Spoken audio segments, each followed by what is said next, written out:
So anyway, we shall try our best. Hare Krishna. So please bear with me. I'm a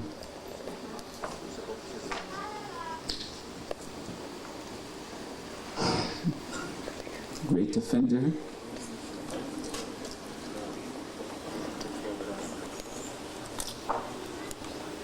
But I shall try to render some service to you. Thank you very much. Om Namo Bhagavate Vasudevaya. Om Namo Bhagavate Vasudevaya. Om Namo Bhagavate Vasudevaya. Om Namo Bhagavate Vasudevaya. Om Namo Bhagavate Vasudevaya.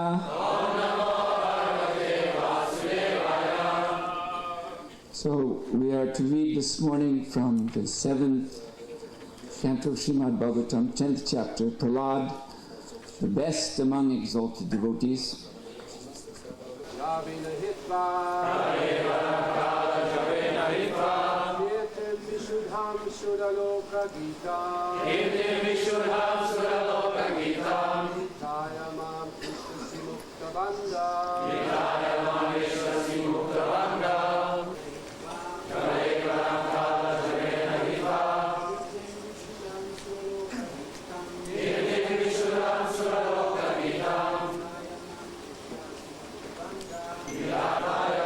spreading all through the universe. Mam, unto me. Eshasi, you will come back. Muktavandha, being liberated from all bondage. Translation and purport by His Divine Grace, Sri Bhaktivedanta Swami Srila Prabhupada Ki Jai. This is spoken by Lord Nrishimha. My dear Prahlad, while you are in this material world, you will exhaust all the reactions of pious activity by feeling happiness, and by acting piously, you will neutralize impious activity. Because of the powerful time factor, you will give up your body, but the glories of your activities will be sung in the upper planetary systems. And being fully freed from all bondage, you will return home back to Godhead. Purport. In this material world is known as Guna Pravaha. This is a term from Srimad Bhagavatam. There is a synonymous term, Guna Urmi. This means the waves. Pravaha or Urmi means waves. Waves of the gunas, waves of the three modes of material nature. This is our platform. So obviously, if this foundation of our life here in the material world is compared to waves, it means it is not at all steady. The tanmatras, that means the objects of our senses, what we hear, what we feel, what we see, what we taste, and what we smell.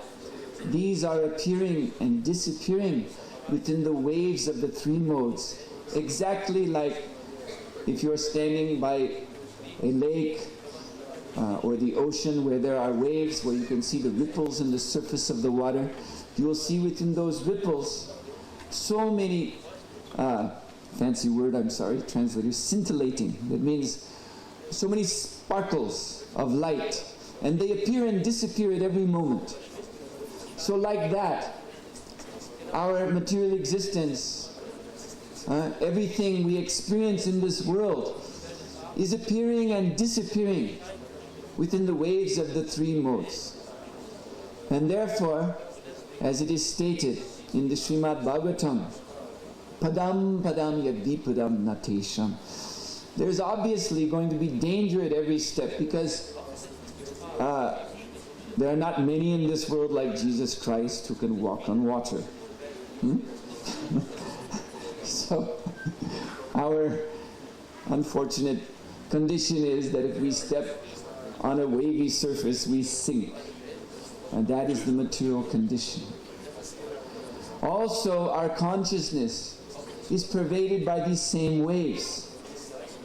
You see, philosophers, because of my particular material contaminations, I'm very fond of reading philosophical books, so I'm at least knowledgeable in that a little bit. So I know these philosophers, their endeavor is to attain some state of mental equilibrium in the midst of an ever-changing external world. That seems to be the universal attempt of all philosophers. Will accuse us of idol worship because we worship Lord Nrishimha, but he, as we see here, is the actual shelter for those who are tossing within the waves of the modes. He is not a mental construct. But this is their effort, actually, to create a kind of subtle alternative to deity worship in their minds by constructing some kind of mental model which they place all their faith in, some ism. And we have seen in the recent history of our world, those of you who are a bit older especially, were politically conscious. When you grew up, then you know, in the 60s, in the 70s, there was a great interest in leftist philosophy, socialism, communism. I myself was also a student radical, and I'm sure my godbrothers were also involved in that type of insanity. So we wanted to burn down the universities and raise the red flag.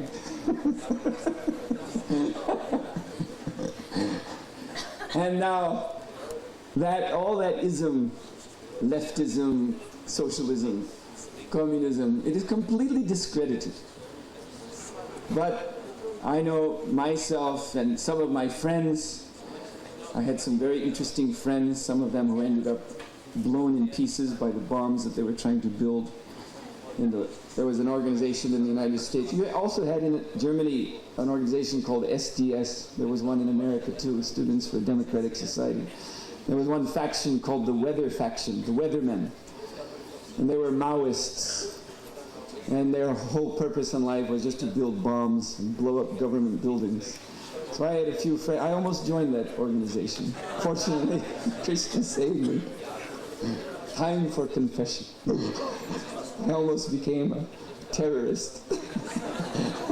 Literally, because that was one of the most terroristic groups in the United States in the 60s. And honor thy father and thy mother. That is in the Bible. Not only is it religious, it is commonplace morality. We should respect our elders. We should respect our parents. Shastra, Vedic Shastra also says, father and mother should be worshipped as guru. But what if your father is a demon? Then that is a quandary. That is a very difficult situation. Of course, Lord Krishna, because he is Ishvara, he is the supreme controller. Then when he comes in this world, he can do what he likes. For instance, he killed his maternal uncle Kamsa because he was a demon. He just punched him to death in front of the whole population of Mathura. Krishna didn't care. He just beat his uncle to death in the wrestling arena. And everyone was, well, of course the devotees, they were gladdened. But much of the population, because Kamsa was their king, they were shocked. And after that, this was one of the ways in which other demons like Shishupal, they defamed Krishna. Look at him. He's a killer of his own uncle, his own superior. But of course Krishna can do that. That is his position as Ishvara. Once a devotee came to Srila Prabhupada to confess that he was in great distress because of the nature of ISKCON. We have a particular social phenomena in our movement which has been with us all along. That there's always so much criticism between different devotees. So this particular devotee had become an object of much criticism. So he was feeling very distressed. And he went to Srila Prabhupada and he said, Srila Prabhupada, I don't know what to do. I'm so heartbroken because everyone is talking about me. Everyone is saying, I'm bad, I made so many mistakes, this, that. And Srila Prabhupada said, they say the same about Krishna. They say the same about Chaitanya Mahaprabhu. But of course there is a big difference between us and Lord Krishna. Those who criticize Lord Krishna, they go to hell because Krishna is God. But if someone is criticizing you, actually Prabhupada once said, if someone comes up and gives you a slap, before you respond, you should ask him why, because there may be a good reason.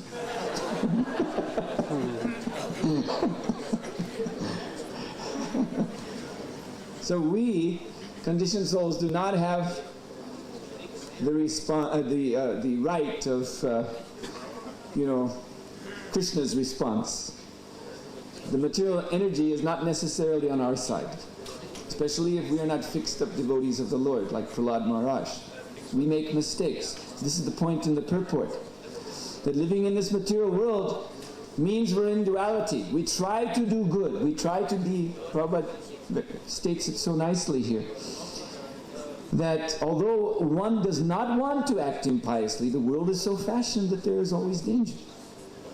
So even while performing devotional service, the devotee has to create many enemies. It's inevitable, because that is the way this world works. We create enemies although we don't want to. And we get criticized. So then, what to do? We have to be very, very, very careful. Just because we are Vaishnavas, or actually we should not think we are Vaishnavas. But we may think we are Vaishnavas, and we may think because I am a Vaishnava, then I have the right to respond as Krishna responds. As Vishnu does, so should Vaishnava do. No. Arjuna didn't think like that. Arjuna was right there on the same chariot with Lord Krishna, and in front of him he saw his superiors, his guru, grandfather Bhishma, his friends, his relatives, waiting to engage in battle with him. And what did he think? Did he think, oh, I'm here with Krishna, just wait, I'm going to slaughter these guys. Their blood is going to be flowing, I'll chop off their heads, I'll show them. Not at all. Not at all. Although Arjuna was so powerful, of course he could do that. But he became mortified. He was afraid, trembling. You read in the first chapter his response to that situation. He was trembling. He became feverish. He dropped his bow. He sat down. Oh Krishna, what am I going to do? This is such a horrible situation. And he is Arjuna. And what are we? We are not Kshatriyas. We like maybe to think that way. I always used to like to think that way. That I am a Kshatriya. I can tell people off. I can tell people that they should not have joined this movement, and so on and so forth. I thought that my business was to make everyone else humble. That was my service in life. But as I reach my old age now, I begin to rethink all these things, and I realize how much I would like to do over again in my relationships with other devotees. So this is what Prabhupada means. We should be expert. Arjuna actually, although Srila Prabhupada says his arguments were ultimately false, still, because Arjuna was a real devotee, therefore his compassion and his caution was natural to him. And this is what it means to be expert. Before acting, one, as is said, that nice English expression, look before you leap. Huh? And now we have this wonderful example of Prahlad Maharaj, the best among exalted devotees. He was a helpless 5-year-old boy. What could he do? He was not in any position to lash out at anyone, to tell anyone off. A little 5-year-old boy, his own father, the most powerful person in the universe among the living entities, was the greatest demon. So our position is analogous to that. We're simply little children. So what should we do? Srila Prabhupada's answer here. We should incorporate into the core of our heart. A devotee should expertly manage to always think of the Supreme Lord so that the reactions of suffering cannot touch him. Yes, we are so inexpert in so many things. We make so many mistakes. After all, Prahlad Maharaj, he had the advantage of having this remembrance of Krishna. Anusmarana, it's called. This concentrated remembrance of Krishna from even before he was born. And as I was speaking of my background, I was on my way to becoming a terrorist. My first 20 years. And then Prabhupada saved me. And then I had to try to shift into reverse and back up 20 years. That's very, very difficult. Very, very difficult. So, because of our upbringing, we don't know how to behave properly. But Sri Prahlad Maharaj is showing what we should do. We should at least become expert in remembering Krishna. Huh? Avoid acting blindly. Huh? Take shelter of Lord Krishna. Take shelter of Lord Nrishimha, as Sri Prahlad Maharaj does. Because Lord Nrishimha, as there's this nice verse, Ugra upi anugra evayam, it goes on like this, stating that the lioness, she's very fearsome, as is Lord Nrishimha. But the lioness is fearsome to the other animals, to her own cubs, her own little ones. Keshari, the tiny little lion cubs, she's very protective. She has to be, because so many other animals, jackals and so on, if they get the chance, they will kill those cubs, they will eat them. So she's very fond and very protective of her own cubs. So similarly, Lord Nrishimha is very protective to those who take shelter at his lotus feet. So on this day, Sri Nrishimha Chaturdasi, remembering all of our disqualifications and all of our offenses, at least I'm remembering my, no, you have not made any offense, but I'm remembering my offenses. So what is our only hope but to take shelter of the Supreme Lord Nrishimha, who is so favorable to those who have nowhere else to go except to his lotus feet. But then I have a further problem. What I have just described is your great fortune. That Lord Nrishimha is very protective of his devotees, but I am not a devotee. This is my problem. So, but there's one chance. There's one chance for me, and therefore I have to beg all of you, very humbly, that you will kindly facilitate saving my soul. I have a nice picture in one magazine. There's a nice picture. It shows a mother cat, and she has her kittens. And you've probably all seen that scene, when the mother cat is sitting like this, and she has, you know, the cat look of bliss. Her little kittens are there. They're nestled next to her. Some of them are sucking milk from her nipples. And she's very contented. But also, in that same nest, mother cat's nest, there's one baby owl. You know, this bird, in German they call Uhu, with a big round, just like a cat's eyes too. So then the caption on this picture says, this is a picture taken by one person who found this baby owl in the forest, had fallen from the nest. And the poor thing was dying. And he was trying to take care of the owl, but the owl was not thriving on his care. What was lacking was motherly love. So then he thought, because this little owl was ready to die, so he thought, because the kitten was there, the cat was there with her kittens, and he thought, well, this is the only chance. Of course, the owl, being a bird, is the natural enemy of the cat. And cats find nothing more tasty than little birds in the nest.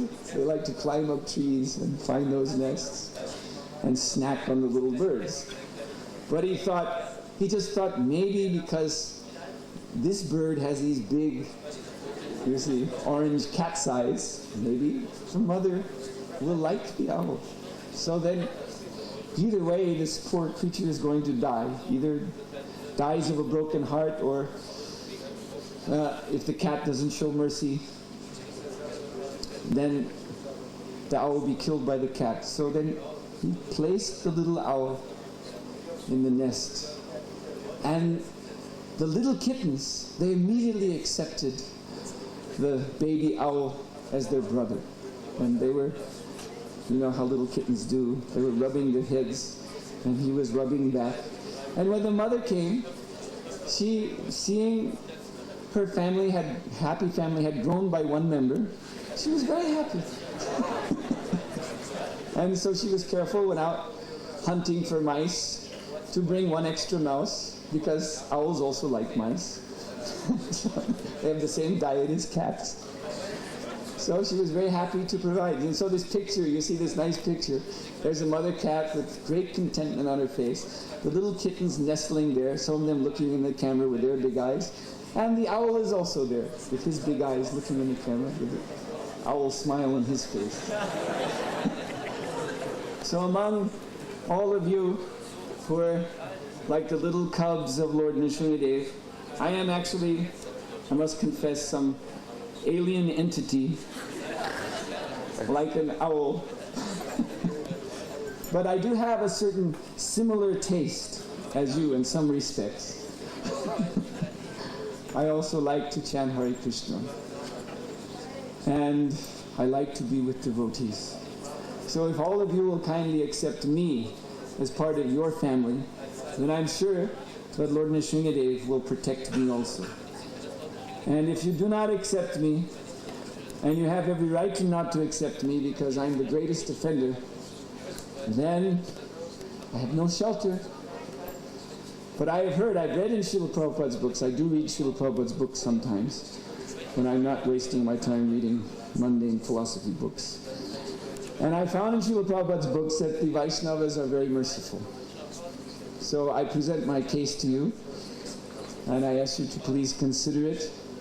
And if you can make room for me, like those little kittens made room for their little owl friend, then I will be so grateful to all of you. I will sincerely try to serve you the rest of my life, avoiding like AIDS, like Ebola, you know, these horrible diseases which are avoiding like the plague, to even think of any offense at your lotus feet. So this is my prayer to you on this day of Nrishimha Chaturdasi. Srila Prabhupada ki jai! Gaur Premanandi Hari Hari Bol, Sri Nrishimha Dev, Sri Prahlad Nrishimha Dev, Sri Lakshmi Nrishimha Dev ki jai.